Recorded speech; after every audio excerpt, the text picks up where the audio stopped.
Permeability, इसको hydraulic conductivity भी कहते हैं। कोर्स ग्रेन का जो परमेबिलिटी होता है वो फाइन ग्रेन से ज़्यादा होता है। ग्रेवल का परमेबिलिटी 1 सेंटीमीटर पर सेकंड से ज़्यादा होता है। सैंड का 1 to 10⁻³ होता है। सिल्ट का 10⁻³ to 10⁻7 होता है। क्ले का 10⁻7 सेंटीमीटर पर सेकंड से कम होता है। डार्सी लॉ ये लेमिनार फ्लो के लिए वैलिड होता है। इस केस में जो सॉइल होते हैं वो सैचुरेटेड होते हैं और according to Darcy law velocity जो होते हैं ना वो डायरेक्टली प्रोपोर्शनल होते हैं हाइड्रोलिक ग्रेडियंट के। तो इस तरह से V = KI हो जाता है। K क्या होता है? Coefficient of permeability.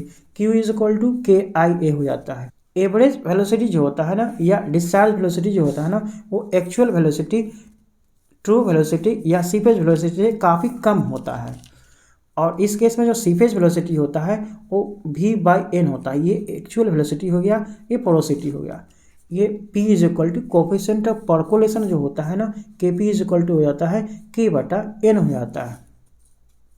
Darcy law जो होते हैं ना ग्रेवल के केस में वैलिड नहीं होते हैं केस में, क्योंकि इस केस में जो फ्लो होता है वो टर्बुलेंट फ्लो होता है। लेमिनार फ्लो के लिए सॉइल के केस में रेनॉल्ड्स नंबर <=1 होते हैं। ओपन चैनल फ्लो के केस में <=500 होते हैं। प्लेट के केस में <=1000 होते हैं और पाइप के केस में <=2000 होता है। Method of determination of permeability, permeability को लैब से या फील्ड में या इनडायरेक्ट मेथड से डिटरमाइन कर सकते हैं। कांस्टेंट हेड परमेबिलिटी टेस्ट, ये कोर्स ग्रेन सॉइल के लिए अप्लीकेबल होता है जहाँ पे substantial amount of discharge can be obtained. इस केस में जो टेस्ट होता है वो कांस्टेंट हेड पे परफॉर्म किया जाता है और Q = हो जाता है V/T = KIA हो जाता है। वॉल्यूम हो गया, ये टाइम हो गया। फेलिंग हेड या वेरिएबल हेड टेस्ट, ये फाइन ग्रेन सॉइल के लिए यूज़ किया जाता है। कांस्टेंट हेड जो मेथड है जिस केस में अप्लीकेबल नहीं होता है उस केस में फेलिंग हेड या वेरिएबल हेड टेस्ट यूज़ करते हैं। ये इस केस में क्या होता है, एक वर्टिकल कॉलम पाइप होता है, उसी को सॉइल सैंपल में इंसर्ट कर देते हैं और इस तरह से परमेबिलिटी को मेजर करते हैं।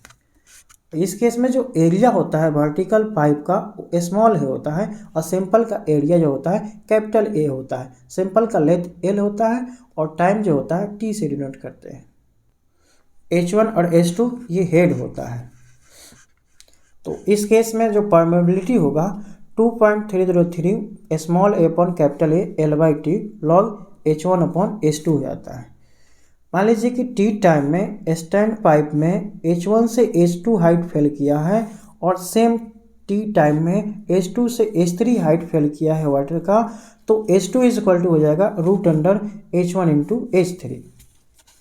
कैपिलरिटी परमेबिलिटी टेस्ट, इसको हॉरिजॉन्टल कैपिलरिटी टेस्ट भी कहते हैं। इस केस में coefficient of permeability and capillarity rise को मेजर करते हैं। ये इस केस में जो सॉइल होते हैं वो पार्शियली सैचुरेटेड सॉइल सैंपल होते हैं और सॉइल सैंपल को एक सिलेंडर में फिल करते हैं जिसका डायमीटर 4 सेंटीमीटर होता है और लेंथ 35 सेंटीमीटर का होता है। ये टेस्ट कांस्टेंट हेड पे परफॉर्म किया जाता है। इसका जो अदर इंड होता है वो एटमॉस्फेयर को ओपन होता है ताकि जो एयर हो वो एटमॉस्फेयर को निकल सके। ये पार्शियली सैचुरेटेड सॉइल के लिए सूटेबल होता है। इस केस में जो फार्मूला होता है कुछ इस तरह से होता है, x2² - x1² divided by T2 - T1 = 2KU divided by SN H0 + HC। ठीक है, तो कुछ इस तरह से फार्मूला दिया जाता है। इनडायरेक्ट मेथड कोजनी-कार्मन्स इक्वेशंस, K = हो जाता है 1/KK gamma water upon mu EQ/1 + E × dA²। 1/KK dash gamma water mu EQ/1 + E × 1/SS का होल स्क्वायर। ये जो KK है ये कोजनी-कार्मन्स कांस्टेंट होते हैं। SS जो है ना ये स्पेसिफिक सरफेस एरिया है जो कि surface area per unit volume होता है जो कि 6/D होता है स्फीयर के लिए और 6/√A × B होता है। एलन हैजन इक्वेशन जो होता है वो K = 100 D10 का स्क्वायर होता है। D10 जो होता है वो सेंटीमीटर में मेजर किया जाता है यहाँ पे। Consolidation equation K is equal to होता है CV/MV गामा वाटर।